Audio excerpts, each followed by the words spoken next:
Keys, we're going to talk about one octave scales. If you've been doing your Suzuki, we already took care of our A major scale and a D major scale, but we're going to review because you are considering maybe doing a recording for the Junior Philharmonic. And we have immediately 3 one octave scales that you can consider and practice, and you can record.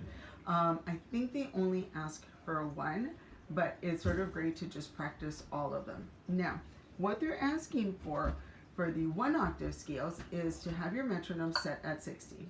So this is the heartbeat. It's not really fast, you know, it's just a second. So if you were to look at your clock and you had a little second hand, then this is what it would sound like by a metronome. So we would be doing 1 bow stroke per click.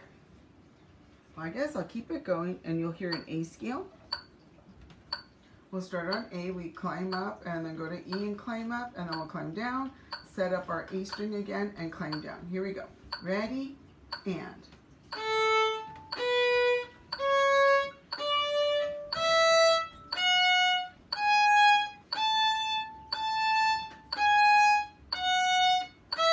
Set. And that's what that scale is. Now, you're not going to play with the metronome when you do your recording, but I wanted to give you that example. And are you going to be like a little machine and play it perfectly so that if they were to set a metronome, would they be able to tell that you were doing 60? No, because you are a human being. But if you practice with a metronome, you'll be very, very close. All right? So they just want to know that you can keep a steady beat. So instead of going,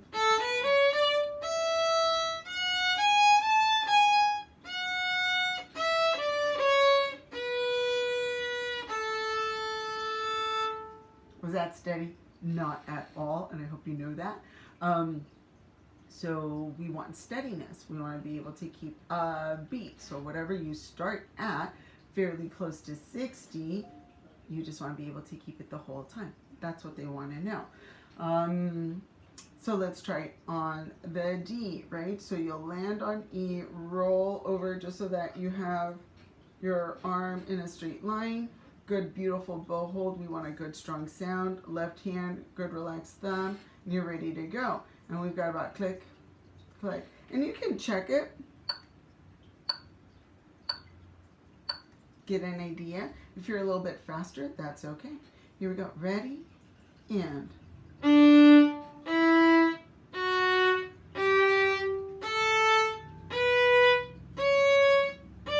Repeat.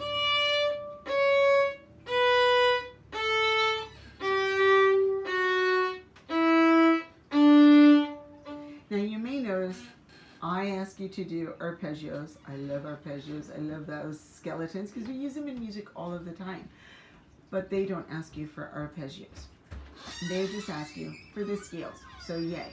Last one to do that we've also done, but we actually did this one in 2 octaves. But we're just going to keep it 1 octave since we're in the theme of 1 octave. And if you remember, I don't think I explained this at the beginning, 1 octave means 8 notes. We're playing from A to A, D to D. Those are 8 notes in one direction. And then, of course, if we repeat notes, that adds more. But we're doing 8 notes in one direction. That's the 1 octave. So we're going to do 8 notes on the G, or I'm sorry, 1 octave, G major scale. And it follows the same pattern, whole step and a half step with open strings. Landing on the E, beautiful bow hold, of course, rolling over, knuckles are sitting or melted. And then beautiful left hand, nice tapping thumb. And you may, of course, rotate over so your fingers are on top of the G string instead of like trying to stretch over. Who does that? Who wants to play like that? None of my students. Do you see my look? No. So we're going to rotate, and here we go. Always a deep breath. If you want to check out the metronome beat, my toe's doing this, because clearly I don't have a third hand. And that's our heartbeat. And you know, you can make yourself the metronome. No, not really. Here we go. Deep breath. Ready? And.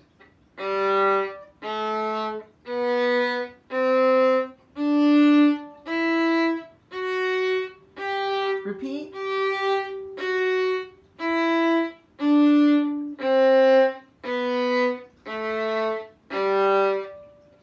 And it goes by that quick. All right. Now I will do a separate video for those of you who were watching and just making sure, do I know all of this? Yes, you do.